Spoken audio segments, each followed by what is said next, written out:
तो देखो गाइज, मैं आपको बिना किसी टाइम वेस्ट के डायरेक्ट अपनी स्क्रीन पर लेके आऊँ यही बताने के लिए कि सीयूईटी की स्ट्रैटेजी आप लोगों की क्या होनी चाहिए।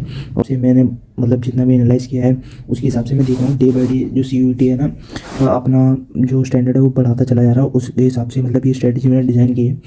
और इसके अंदर मैं सब कुछ बताने वाला हूँ। मतलब स्ट्रैटेजी होती क्या है बेसिकली। स्ट्रैटेजी में क्या है, अभी आप यूट्यूब पे सर्च करोगे तो स्ट्रैटेजी तो बहुत सारे लोग बस यही ज्ञान मिलते रहेंगे यार, आप PYQ लगा लो, ये कर लो, आप वो कर लो। तो आपको इन सब में नहीं पढ़ना। ये तो मतलब ये होगा कि हाउ टू स्टार्ट प्रिपरेशन या फिर प्रिपरेशन कैसे करनी है, ये कोई स्ट्रैटेजी नहीं होती। तो जो रियल स्ट्रैटेजी है वो मैं आपको बताऊंगा टॉपिक वाइज। मतलब स्ट्रैटेजी का मतलब ही क्या होता है वो मैं आपको रियल बताऊंगा। स्ट्रैटेजी का मतलब होता है आप लोगों को जो पेपर का ईजीएस्ट पार्ट है या फिर पेपर को क्रैक करने के लिए, जैसे उसी तरीके से सीयूटी एग्जाम का जो कमज़ोर पहलू है वो आपको ढूंढना है और उस पर डायरेक्ट वार करना है। मतलब कि जो कि मेरा थंबनेल भी है, लेस एफर्ट्स मोर मार्क्स। यानी कि आप कौन कौन सी ऐसी चीज़ें हैं, कौन कौन से ऐसे सब्जेक्ट है इसमें आप लेस एफर्ट्स करके भी गुड मार्क्स स्कोर कर सकते हो। तो क्यों ना उस पर पहले फोकस किया जाए और इन सबको मतलब अलग रखा जाए। तो यहाँ पर सब्जेक्ट वाइज मैं आपको आज की इस वीडियो में सब्जेक्ट वाइज आपको स्ट्रेटेजी बताने वाला हूँ सीयूटी के लिए। अगर आप देखेंगे सीयूटी के लिए अभी 6 मंथ्स बचे हैं, यानी कि 6 मंथ्स आपके पास हैं। दिसंबर अगर मैं ले लूँ और आपके बोर्ड एग्जाम भी है तो आपको उस पर भी फोकस कर रहे हैं। तो ये जो बात है सीयूटी 2025 की है और 6 मंथ्स एग्जैक्ट आपके पास बचे हैं, तो आप मतलब बहुत कुछ कर सकते हो। तो मैंने तो फिर भी 2 से 3 महीने पढ़ के ही क्रैक कर दिया था।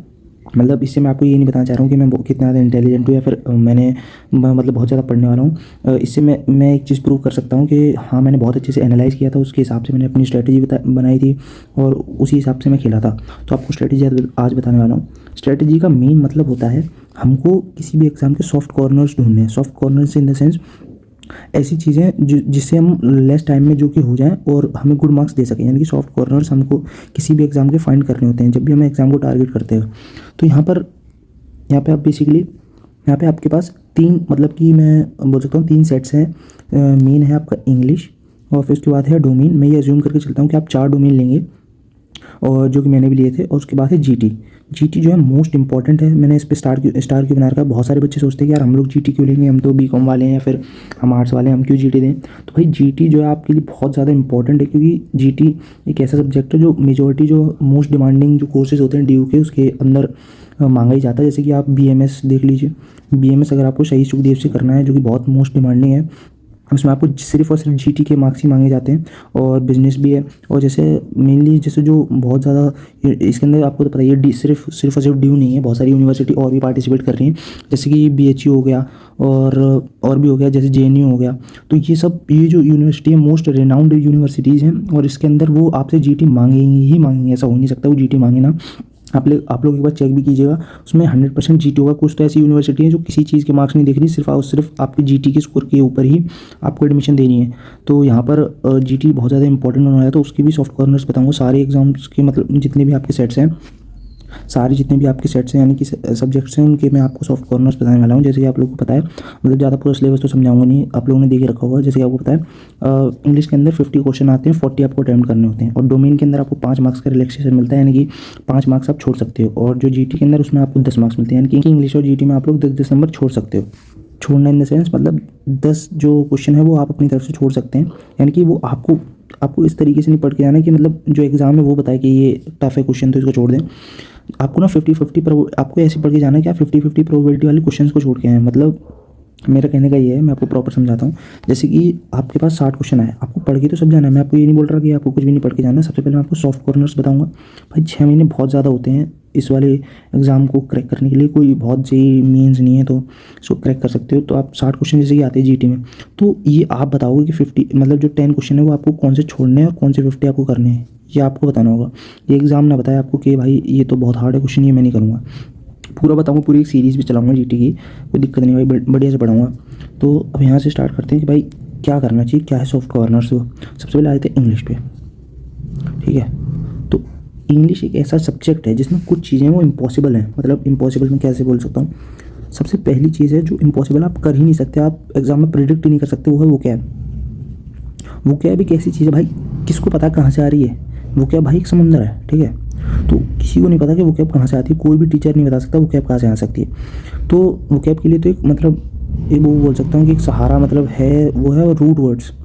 आप रूट वर्ड्स कीजिए जो कि मैंने भी किए थे। रूट वर्ड्स क्या होते हैं ना, मतलब आपके प्रीफिक्स जैसे प्रीफिक्स को देखना और प्रीफिक्स को देखकर उस वर्ड का मीनिंग क्या हो सकता है, एग्जैक्ट मीनिंग नहीं बताते, उस वर्ड का क्या मीनिंग हो सकता है वो आपको बताना मतलब करना सिखाते हैं रूट वर्ड्स।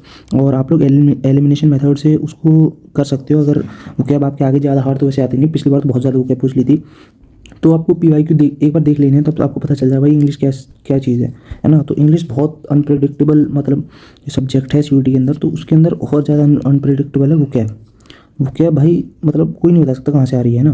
तो आपको रूट वर्ड्स बहुत अच्छे से कर लेने हैं वो रूट वर्ड्स, क्योंकि रूट वर्ड्स आपको बता देते हैं कि जैसे किसी के पीछे लगा हुआ है, जैसे लॉजी, वो आपको पूरा वर्ड पढ़ाएंगे लॉजी।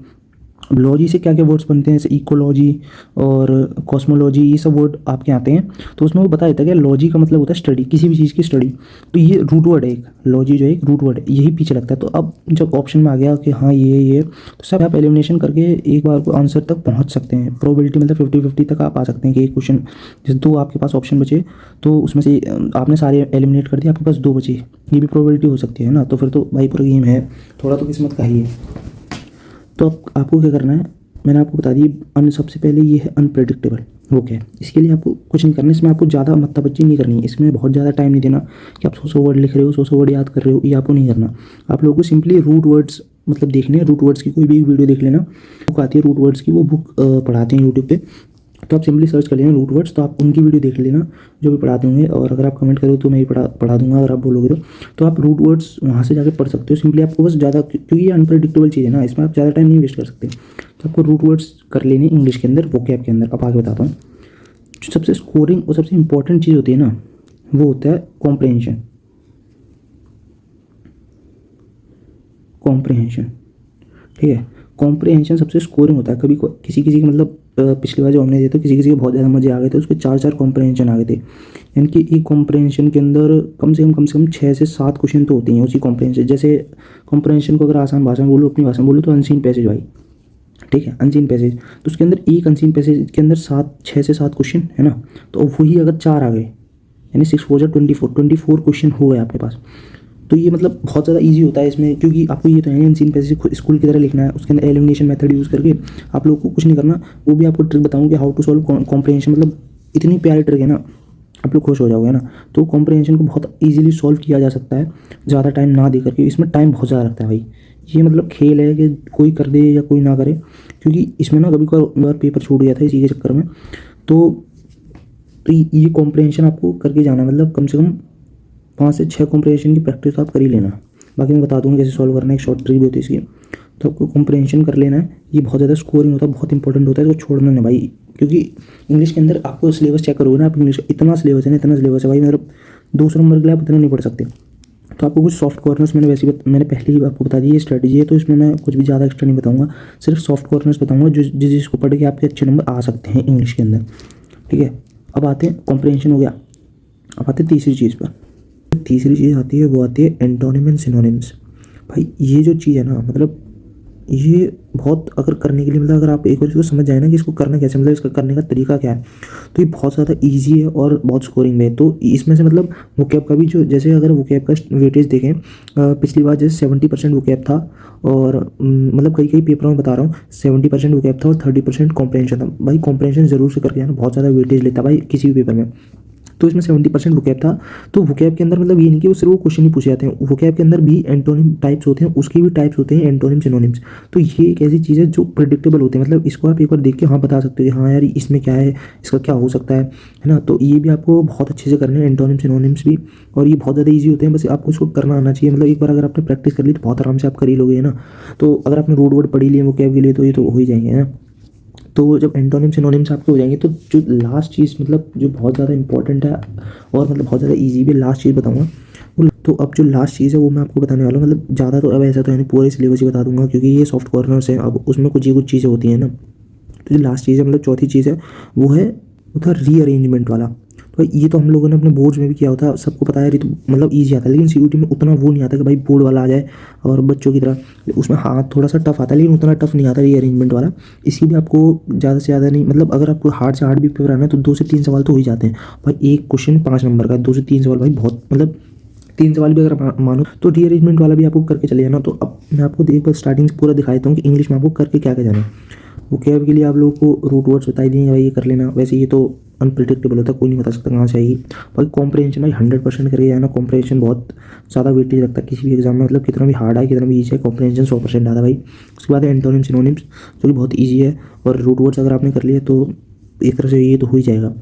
इसकी तो बस फिर आपको प्रैक्टिस करनी है। बाकी फिर लास्ट में जो चीज़ बचती है वो है रीअरेंजमेंट। भाई ये 4 चीज़ें इंग्लिश में जो आप करके जा सकते हो और अपना जो स्कोर है वो उस स्कोर को बढ़ा सकते हो। मतलब अगर आपने इंग्लिश में कुछ भी नहीं करा और आपको समझ नहीं आ रहा भाई, जैसे अगर आप यूट्यूब वगैरह पे सर्च करो तो देखो भाई, मतलब इतना लंबा चिट्ठा सब खोल देते हैं।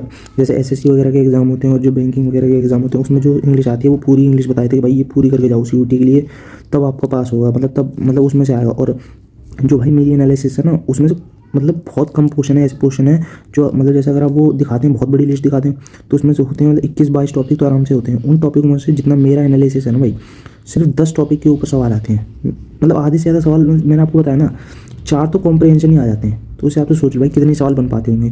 तो उनमें से 5 से 6 टॉपिक्स के ऊपर जो है सवाल बनते हैं इंग्लिश के अंदर, वो आपको बताए थे 21-22, तो आप 21-22 टॉपिक पढ़ के जाते हो ना। वही वाली बात है ना जो ब्रूस ली ने एक बार कही थी, एक मूव को 1000 टाइम करो, 1000 मूव को मतलब मत सीखो। तो वही बात है, इन सबको आपको बहुत अच्छे से प्रैक्टिस करना, मॉक टेस्ट लगाने, पेपर्स लगाने। अगर आपको मॉक टेस्ट या पेपर्स नहीं मिल रहे हैं वैसे तो भाई बच्चे आजकल बहुत एडवांस से मिल ही जाएंगे, सबको हर जगह से हमें मिल गए थे। अगर नहीं मिले तो आपको मेरा टेलीग्राम ग्रुप ज्वाइन कर लेना, मेरा बता दूंगा, लिंक डिस्क्रिप्शन में दे दूंगा। उस टेलीग्राम ग्रुप से आप डायरेक्ट, उसमें मैं मॉक टेस्ट डालता रहता हूँ, पूरा मॉक टेस्ट और ये सब वगैरह ये सब चीज़ें डालता रहता हूँ। तो वो आप ज्वाइन कर लें, वहाँ से आपको मिल जाएगा, फ्री में मिलेगा भाई, कोई ज्वाइनिंग के पैसे ऐसे तो है नहीं। ठीक है, तो अब इंग्लिश का हो गया। तो भाई अब आ जाते हैं आपके डोमेन में। वो जो भी वीडियो देख रहा है उन सबके अलग अलग डोमेन हो सकते हैं ना। तो हमारे पास 3 तरह के, तो हमारे पास 3 स्ट्रीम के बच्चे होते हैं, आर्ट्स वाले, कॉमर्स वाले और साइंस वाले। तो मैं था कॉमर्स बैकग्राउंड से, तो इस वाली वीडियो के अंदर तो मैं कॉमर्स ही कवर करूँगा। बाकी नेक्स्ट वीडियो के अंदर मैं आर्ट्स वालों को भी बता दूंगा और साइंस वालों को भी बता दूंगा। मतलब ये नहीं कि किसी का भी इन जनरल, पहले तो इन जनरल स्ट्रेटेजी बताऊंगा कि किन किन डोमेन, कैसे कैसे आप अपने डोमेन में बेस्ट स्कोर कर सकते हो, इन जनरल बताऊँगा। फिर उसके बाद कॉमर्स वालों के लिए थोड़ा सा मतलब डीप में चला जाऊँगा, उनके मतलब जो भी चैप्टर्स वगैरह होते हैं या फिर जो सब्जेक्ट्स वगैरह होते हैं जो भी वो डोमेन में लेंगे उनका भी बता दूँगा, थोड़ा सा डीप बता दूँगा। बाकी तो इन जनरल बताऊँगा डोमेन का। तो आ जाते हैं भाई डोमेन में, है ना। डोमेन के अंदर क्या होता है, जैसे मैंने आपको ऊपर बताया ना सॉफ्ट कॉर्नर। भाई आपको एक चीज़ ध्यान रखनी है, सॉफ्ट कॉर्नर वो आप कैसे फाइंड करेंगे। सॉफ्ट कॉर्नर को फाइंड करने का एक ही तरीका है, जैसे आपका कोई सब्जेक्ट है, इसमें मान लिया आपका सब्जेक्ट है अकाउंट्स, ठीक है, या फिर आपका सब्जेक्ट है इकोनॉमिक्स तो उसमें ही पढ़ाया जाता है आर्ट्स में भी, तो हम लोग इको ले लेते हैं ना, अकाउंट्स छोड़ते हैं भाई, तो कॉमर्स का हो गया, तो हम लेते हैं इको। तो इको के अंदर क्या करना है ना, आपको सॉफ्ट कॉर्नर ढूंढने के लिए आप लोगों को PYQs की मतलब वीडियो नहीं देखनी है। PYQ तो लगाने मतलब आपको वीडियो नहीं देखनी है कि आप सोचो भाई सारा काम टीचर ही करते हैं, वो नहीं करना। क्योंकि जो एनालिसिस आप अपने हिसाब से कर सकते हो वो टीचर नहीं कर पाएगा। जो भाई आपकी थिंकिंग है, मतलब एक ही चीज़ को अलग अलग पॉइंट ऑफ व्यू से देखा जा सकता है, उसका अलग पॉइंट ऑफ व्यू होगा, आपका अलग पॉइंट ऑफ व्यू। आपको क्या करना है ना, मतलब मेजर ऐसे वो निकालने से, हमारे पास 2 बुक्स होती है, एक माइक्रो होती है ना, और आपकी एक इंडियन इको होती है। तो इसमें तो 11th वाली भी आ जाती है ना, 11th का भी पार्ट आ जाता है, 11th वाला मैक्रो पार्ट भी आ जाता है ना। मैक्रो से मतलब उतने सवाल नहीं पूछे जाते जितना मैंने पिछली बार दिया था, उतने सवाल नहीं पूछे जाते। मेजॉरिटी जो सवाल आपसे पूछे जाते हैं ना, मैंने आपको बताया, थोड़ा डीप बता दूँ क्योंकि भाई मैं कॉमर्स बैकग्राउंड से थोड़ा बता दूँ। मेजॉरिटी सवाल जो आते हैं ना आपके इंडियन इको से ही बनते हैं, क्योंकि जो CUT NTA वगैरह में जो बैठे होते हैं ना, वो मतलब बहुत ऊपर लेवल के जो एग्जाम है वो कंडक्ट कराते हैं। और जो मेजॉरिटी सारे एग्जाम होते हैं ना वो थ्योरी वाले में से ही बनते हैं, जैसे SSC वगैरह हो गया, इन सब वगैरह, SSC वगैरह या जो भी है, जो भी एग्ज़ाम होते हैं जो NTA कंडक्ट कराता है, JEE वगैरह, तो इन सब में ये तो मतलब मैथ्स भी है। तो इन सब में मेजॉरिटी ना ये लोग मतलब ये भी थोड़े आलसी टाइप होते हैं, तो ये सोचते हैं थ्योरी सब्जेक्ट हमें मिल जाए, उससे हम जितने ज़्यादा हो सके ना उतने क्वेश्चन बना सकते हैं। तो एक ही लाइन पे मैं आपको 3 क्वेश्चन बना सकता हूँ। जैसे आपने मेरे को 3 लाइन दी ना थ्योरी के अंदर, उस थ्योरी पे 3 पॉइंट ऑफ व्यू से या 4 पॉइंट ऑफ व्यू, उसी 3 लाइनों पे ना मैं 4 सवाल बना सकता हूँ MCQ के। तो उनको भी मतलब बहुत आसानी होती है यार, थ्योरी है तो हम लोग बना ही देंगे आसानी से। तो लोग थ्योरी पढ़ते हैं, तो आप लोगों को क्या करना है, थ्योरी पढ़नी है भाई। इंडियन इको के अंदर आप लोगों को मतलब इंडियन इको तो जितनी अच्छे से हो सके ना उतनी अच्छे से कर जाना, और बाकी PYQ तो लगा ही जाना भाई 100%। ये हो गया अपना नेशनल इनकम। भाई कुछ लोगों को बहुत ज़्यादा हार्ड लगता है ये वाला चैप्टर, मतलब इतना ईजी है ना, ये इतना ईजी है ना बेहिसाब भाई। तो ये वाला चैप्टर तो 100% करके आना, क्योंकि इसके अंदर जो कैलकुलेशन वो लोग देते हैं ना बहुत बेसिक कैलकुलेशन होती है, एकदम जैसे आप बोर्ड में करते हो ना, जाके बोर्ड के पेपर में करोगे वैसी कैलकुलेशन देते हैं, कुछ ज़्यादा हार्ड तो देते नहीं है उसकी, लेकिन इसके सवाल बहुत ज़्यादा दे देते हैं भाई, अलग अलग। जैसे सर्कुलर फ्लो से दे दिया एक, और एक NNP GDP वगैरह कैलकुलेशन के लिए दे दिया, और आपको मतलब डिफरेंस में जो रियल फ्लो इनकम वगैरह होती है इन सब से दे दिया। तो इससे बहुत सवाल बन जाते हैं। इसी एक चैप्टर से मेरे जो एग्ज़ाम के अंदर थे ना 5 से 6 सवाल तो मेरे में ही आ गए, तो मेरी जो शिफ्ट थी उसमें आ गए थे। तो बहुत इंपॉर्टेंट चैप्टर होता है ये वाला चैप्टर, और एक चैप्टर होता है मनी एंड बैंकिंग। भाई आप तो पढ़ ही रहे हो तो आपको पता हो, मनी एंड बैंकिंग जो यूनिट है आपकी, चैप्टर तो नहीं है वो, एक पूरी यूनिट है, उसके वो यूनिट भाई बहुत अच्छे से करें, है ना। तो एक वो यूनिट है, ऐसी कुछ इंपॉर्टेंट यूनिट्स हैं वो आपको करनी है। इनसे बहुत सवाल बन जाते हैं, इससे भी 5-6 सवाल बन ही जाते हैं भाई आराम से, ठीक है। तो ये कुछ सॉफ्ट कॉर्नर्स हैं। इसी तरीके से आपको इन जनरल अपने सारे सब्जेक्ट्स के अंदर ढूंढना है कि मतलब कैसे कैसे कौन कौन से सब्जेक्ट पे क्वेश्चन आ रहे हैं, किस किस पे सीयूटी दे रहा है। ये कोई यूपीएससी के एग्जाम तो है नहीं भाई, इतना हार्ड नहीं लेना, मतलब इतना मतलब अगर आप सोचोगे अरे यार नहीं हुआ, अरे यार नहीं हुआ, आप भाई 800 में से 800 लाने की क्यों कोशिश कर रहे हो यार, ठीक है। ये कोई कंपटीशन है, कोई बोर्ड का एग्जाम तो है नहीं। आप 800 में से 800 सोचोगे, सोचते सोचते टाइम निकल जाएगा आप लोगों को। जो अगर मैं जनरल के लिए बता दूँ ना, अगर आप 500 नंबर भी ले आए ना, आप 500 नंबर ये मत सोचना कि मैं पूरे मिला के 4 डोमेन और इन सब मिला के 500, भाई ऐसे नहीं। जैसे जो भी आपने कोर्स सेलेक्ट कर रखा है, जैसे मैंने मान लेता हूँ आपने बीकॉम ले रखा है, या फिर कोई ऐसा इकोनॉमिक्स ऑनर्स ले रखा है, इको ऑनर्स, तो उसके अंदर जो कैलकुलेट होते हैं ना, आप लोगों को ये पता होना चाहिए कि मतलब मार्क्स के हिसाब से होते हैं। जैसे एक लैंग्वेज हो जाएगी, है ना, फिर आपको 2 जो टॉप मतलब जिसमें सबसे ज़्यादा नंबर आए होंगे वो जो सब्जेक्ट है वो ले लेते हैं, फिर एक जीटी ले लेते हैं, जीटी के नंबर ले लेते हैं, इस हिसाब से कैलकुलेशन होती है। तो इस हिसाब में आपके 500 नंबर आप बैठ गए ना, और आप जनरल कैटेगरी से तो बहुत अच्छा कॉलेज मिल जाएगा, बहुत अच्छा मतलब बहुत ही बढ़िया कॉलेज मैं मानता हूँ आज के टाइम पे, है ना। अगर आप जनरल कैटेगरी से तो भाई 500 से तो ऊपर ही अपना स्कोर रखना। बाकी मैंने ये सब आपको बता ही दिया, तो इससे आपका स्कोर इनहेंस तो हो ही जाएगा। तो अब ये तो बात हो गई डोमेन की। अब हम बात करेंगे जीटी, जो सबसे ज़्यादा इंपॉर्टेंट है, आपका स्कोर सबसे ज़्यादा वही बढ़ाएगा भाई, ठीक है। और जीटी में तो ऐसे ऐसे सॉफ्ट कॉर्नर बता दो ना भाई, मतलब स्वाद ही आ जाएगा भाई। जीटी की बात करते हैं, जीटी में इतने सॉफ्ट कॉर्नर है ना, अगर आप कोई बंदा एनालाइज करके बता दे आपको ढंग से, तो आप बोलो यार यार जीटी दूंगा। सबसे पहले तो जीटी का डर है ना आप लोगों को, तो आप बोलोगे भाई जीटी दूंगा। जीटी के अंदर क्या होता है ना, 3 चीज़ों में डिवीजन होता है। ये देखो, एक होता है क्वांट, ठीक है, जो कि बच्चों को बहुत ज़्यादा इंपॉर्टेंट लगता है। उससे इसका जो वेटेज होता है ना, रियल बताऊँ ना, 20% होता है सिर्फ। दूसरा होता है रीजनिंग, ठीक है, इसका वेटेज 30% से 40% चला ही जाता है, लेकिन मैंने अभी 30% मान लिया, 30% होगा भाई, इसमें रीजनिंग का चला जाता है, ठीक। और एक जो मतलब जीके, ये इतना बड़ा है ना, इसका कोई वो नहीं है, मतलब ये समुंदर है एक तरह से। जीके जो मैं बता रहा हूँ ना, समुंदर है भाई। इसके अंदर भाई हिस्ट्री ज्योग्राफी, अब जो साइंस वाला बंदा है वो हिस्ट्री ज्योग्राफी पर अब बताओ कैसे पढ़ेगा। जो साइंस वाला बंदा है वो हिस्ट्री ज्योग्राफी तो नहीं पढ़ेगा, इसके अंदर हिस्ट्री ज्योग्राफी भी आपको पढ़नी पड़ती है, हिस्ट्री ज्योग्राफी, पॉलिटी, कॉन्स्टिट्यूशन वगैरह ये सब। तो इसमें से ना इसका वेटेज सबसे ज़्यादा होता है भाई, रियल बताऊँ तो। कभी कभार 50% भी वेटेज ले जाता है, मतलब सबसे ज़्यादा ये भी ले जाता है। तो आपको मतलब मेजोरिटी ना किस पे करना है पूरा इसमें करके तो पूरा बताऊँगा, ये नहीं बोलूँगा कुछ भी छोड़ो, लेकिन पहले सॉफ्ट कॉर्नर्स बता देता हूँ कि उस किस किस सब्जेक्ट में आपको क्या क्या करना है। तो पहली बात करते हैं हम लोग क्वांट्स की। क्वांट में आपको क्या करके जाना भाई, क्वांट के अंदर ना आपको मतलब पूरा क्वांट नहीं करके जाना। अगर रियल बताऊँ तो, अगर आप मुझसे पूछोगे भाई मैं क्या कर जाऊँ क्वांट में, भाई पूरा अगर आपके पास ऑप्शन भी है ना, टाइम भी है ना, तो उसे क्वांट में मत लगाना भाई। रियल बताऊँ तो क्वांट की जगह किसी और में लगा देना, इंग्लिश में लगा देना, डोमेन में लगा देना। क्वांट में पूरा क्वांट मतलब क्वांट में इतना समय नहीं देना है। क्वांट में रियल बताऊँ तो जो बेसिक कैलकुलेशन वाली होती है ना, जो फॉर्मूला बेस होती है, जो फॉर्मूला बेस वाले जो चैप्टर्स हैं ना, जैसे कि आपका भी चैप्टर है A+B वाला, A+B के फॉर्मूले के हिसाब से, मैं नाम तो याद नहीं आ रहा, अभी थोड़ा सा भूल गया, नाम याद नहीं आ रहा। तो वो फॉर्मूला बेस्ड जो चैप्टर है ना आपके, वो आपको करने हैं सिर्फ, कि फॉर्मूला वाले क्वेश्चन बहुत आराम से हो जाते हैं। तो एक चैप्टर है आपका अर्थमेटिक का ये शायद, तो उसमें फॉर्मूला होता है A+B वाला, A+B का होल क्यूब होल स्क्वायर। तो उसमें आपको कुछ इक्वेशन देते हैं, उस इक्वेशन को आपको उन्हीं फॉर्मूले में तोड़ना होता है, फिर आंसर निकालना होता है। तो ये फॉर्मूला वाले क्वेश्चन कर जाना भाई, ये आते बहुत ज़्यादा है, आते भी ज़्यादा है, क्योंकि वेटेज भी ज़्यादा होती है, बहुत ईजिली हो जाते हैं। इसमें ज़्यादा मतलब वो लगाने की ज़रूरत है नहीं, टाइम लगाने की क्वांट में ज़रूरत है नहीं आपको। क्वांट में तो आपको बता दी फॉर्मूला बेस वाले क्वेश्चन आपको करके जाने हैं। जो चैप्टर्स है ना, चैप्टर्स फॉर्मूला बेस वाले, क्वांट का मतलब बहुत बड़ा सिलेबस है भाई। जिसको मैथ्स नहीं पसंद है ना, उसके लिए मतलब मेरा सारथी हो गया एक तरह से। मुझे मैथ्स बिल्कुल पसंद नहीं थी, तो क्वांट में मैं सिर्फ फॉर्मूला बेस वाले जो क्वेश्चन होते हैं ना वो करके गया था क्वांट के अंदर। भाई रीजनिंग आया था भाई, रीजनिंग के अंदर रीजनिंग मतलब सबसे ज़्यादा किसी भी मतलब अगर आप गवर्नमेंट एग्जाम भी देखोगे या किसी भी एग्जाम में देखोगे, ये सब्जेक्ट रखा ही इसलिए जाता है कि जो थोड़े बुद्धिमान आदमी हो ना, जिनके पास थोड़ा दिमाग हो, जो सिर्फ पढ़ते पढ़ते नहीं चले आ रहे, सिर्फ एनालाइज करके सिर्फ पढ़ते पढ़ते नहीं आ रहे हैं, एनालाइज भी करके आ रहे पेपर को, तो ये सब्जेक्ट ही इसलिए रखा होता है कि वो स्कोर बढ़ाएं अपना और कट ऑफ क्लियर करें। ये बहुत ईजी होता है, ये रीजनिंग जो होता है बहुत ईजी होता है। इसके अंदर सिटिंग अरेंजमेंट जो बच्चों वाली चीज़ होती है ना, मतलब अगर आपको थोड़ा दिमाग बढ़िया है ना, मतलब एक्टिव दिमाग है ना, तो रीजनिंग मतलब आप मैं बोलता हूँ फुल में से फुल भी स्कोर कर सकते हो रीजनिंग के अंदर। रीजनिंग के अंदर भी बता रहा हूँ क्या क्या करके जाना है, अब बता दो। रीजनिंग तो वैसे बहुत ईजी है, तो बताने की ज़रूरत है नहीं, होनी नहीं चाहिए, लेकिन फिर भी बता देता हूँ। एक तो सिटिंग अरेंजमेंट आप करके जाना, ठीक है, सिटिंग अरेंजमेंट वगैरह ये सब वाले। और जो मिरर इमेज वाला होता है ना, मिरर इमेज भाई इसकी मिरर इमेज क्या बनेगी, वो वाला चैप्टर कर जाना। ये 2 चैप्टर अच्छे से कर जाना, ये नहीं बोल रहा छोड़ जाना बाकी सारे, लेकिन ये तो अच्छे से कर जाना कि इनमें से 3 से 4 क्वेश्चन दोनों में से आ जाते हैं। अब जो मेन मतलब सबसे जो हार्ड आप लोगों को लगता है ना, जीके, मतलब ये बहुत बड़ा है भाई, इसका कोई डिफाइन नहीं कर सकता कि यार जीके में से इसमें से आ जाएगा। तो भाई सब बोल रहे हो तो भाई तुम कैसे डिफाइन करते रहे हो। मैं भाई ये नहीं बोल रहा कि एग्जैक्ट इनमें से ही आएगा, मैं आपको बता रहा हूँ कि सीयूटी भाई कोई इतना बड़ा एग्जाम नहीं है, कोई यूपीएससी का तो एग्जाम है नहीं, ये एनटीए का एग्जाम है, कोई यूपीएससी का एग्जाम है नहीं कि मतलब किसी में से भी दे देगी। तो इनकी कुछ बाउंड्रीज होती है ना, इन बाउंड्रीज के अंदर रह के ही इनको जो है बच्चों को सवाल देना होता है। तो बाउंड्रीज आपके लिए डिफाइन कर दे रहा हूँ कि इनमें से आपको ये पढ़ के जाना है। जीके के अंदर मतलब एक ही काफ़ी होगा, मतलब इसमें तो आप मैंने आपको फिर भी बता दी, एक ही चीज़ बता जाऊँगा ना, वो अगर आप कर गए ना मतलब जीके के अंदर बहुत तगड़ा स्कोर कर जाओगे। वो है सबसे इंपॉर्टेंट, सबसे बहुत ईजी, बेहद ईजी है भाई, सीए यानी करंट अफेयर्स।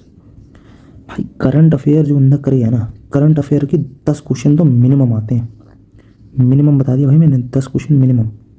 यानी कि अब मैं भाई आपको रियल बताऊँ ना, जो जब मेरा सीयूटी हुआ था ना, तो जब मैंने वहाँ बैठा उसके अंदर सीयूटी एग्जाम के अंदर, तो मैंने तो 2 महीने के अंदर ही तैयारी की थी। तो क्वांट मेरा भाई बिल्कुल भी नहीं हुआ था, और जो सवाल जो क्वांट के आए थे ना, उन्होंने भाई बड़े खतरनाक सवाल दिए थे, पता नहीं इस बार दे ना दे, लेकिन बहुत खतरनाक। तो भाई मेरे तो ये ऐसा हो गया भाई अब तो डी यू क्या कोई भी कॉलेज नहीं मिलेगा, अब तो मैंने कहा कुछ भी नहीं हो पाया मेरा।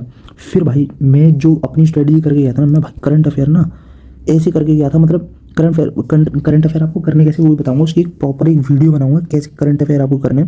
अभी आपको बताता हूँ, करंट अफेयर आपको 3 स्टेज में करने हैं। ये नहीं बोला आपको न्यूज़पेपर मत पढ़ना भाई, अभी कोई टाइम नहीं न्यूज़पेपर पढ़ने का, स्मार्टली चलो। करंट अफेयर आपको पहले तो मंथली वाले आपको सर्च करना है यूट्यूब पे, मंथली करंट अफेयर। ये तो मनी आ गया, अब आपको लिखना मंथली करंट अफेयर्स, देख लेना भाई थोड़ा सा ना, मंथली करंट अफेयर्स आपको देखने, ठीक है। ईयरली देखना, डेली आपको मतलब डेली जो है ना ये ऑप्शनल है, डेली वाला, चलो भाई बहन, डेली वाला जो है ना आपका ऑप्शनल है, मतलब इसे मैं ना भी लिखूँ ना तो इसे यार नहीं लिखता हूँ, डेली तो मत ही देखना भाई।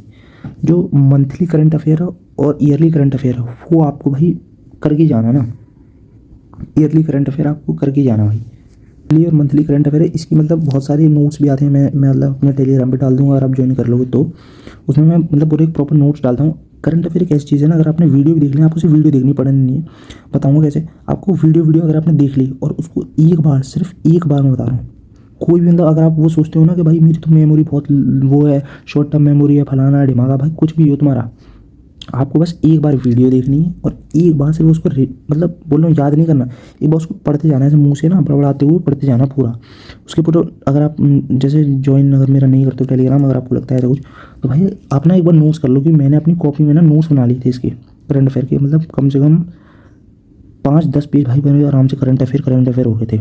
मुझे भी लग रहा था मतलब कि मैंने कुछ ज़्यादा ही और तैयारी कर दी करंट अफेयर की, लेकिन करंट अफेयर के बहुत ज़्यादा क्वेश्चन आते हैं। जो दूसरी शिफ्ट में थे, मतलब जो मेरे साथ के थे, उनके में 20 सवाल आ रखे थे करंट अफेयर के, मतलब सोच सकते हो कितना वेटेज है भाई, 20 सवाल, 20 × 5 करोगे, यानी 100 नंबर आपके यहीं हो गए जीटी में। अगर आप कोई भी पोर्शन ना छुओ तो सबसे ज़्यादा वेटेज जीके का होता है, और जीके के अंदर वेटेज होता है करंट अफेयर्स का, क्योंकि करंट अफेयर में ही वो कुछ सवाल मतलब ऐसे होते हैं ना कि जैसे टॉपिक चल रहा है कोई, तो हिस्ट्री और करंट अफेयर मिक्स कर देते हैं, तो सोचते हैं यार बच्चों को आना चाहिए। अब आपने तो करंट अफेयर डायरेक्ट ही पढ़ा है, तो आप डायरेक्ट आंसर उसको दे सकते हो, उसके लिए आपको हिस्ट्री, ज्योग्राफी, पॉलिटी पढ़ने की कोई ज़रूरत नहीं। तो करंट अफेयर मेन चीज़ होती है भाई, ये एक ही चीज़ है जो आपको पार लगाती है जीटी के अंदर, मतलब जीके के अंदर और जीटी के पेपर के अंदर। जीके जो आपका पोर्शन है उससे यही एक चीज़ है जो आपको पार लगा सकती है, और यही एक चीज़ है वो आपका स्कोर बढ़ा सकती है, करंट अफेयर, जो कि आपको बहुत ज़्यादा अच्छे से करके जाना ही जाना भाई ये करंट अफेयर। तो इसकी अगर आप मतलब अगर आप कमेंट करते हो तो इसकी मैं एक सीरीज़ भी निकाल दिया करूँगा, मंथली वाली और ईयरली वाली, तो उससे भी आप पढ़ सकते हो। बाकी तो आप यूट्यूब पे देख लो भाई, बहुत लोग पढ़ा रहे हैं गवर्नमेंट एग्जाम के लिए, तो वहाँ से भी अगर आप देख सकते हो, वो भी अच्छे से पढ़ा रहे हैं, वहाँ से भी आप लोग देख लेना, बढ़िया पढ़ाते हैं वो भी, तो आप उस तरीके से भी पढ़ सकते हो। तो भाई ये था पूरा मतलब पूरा स्ट्रैटेजी। और मैं रियल बताऊँ, स्ट्रैटेजी इसी कहते हैं। जो लोग हैं ना खामे खाम बताते रहते भाई PYQ लगा लो और मतलब ऐसे पढ़ो वैसे पढ़ो, भाई पढ़ने का तरीका बताते हैं।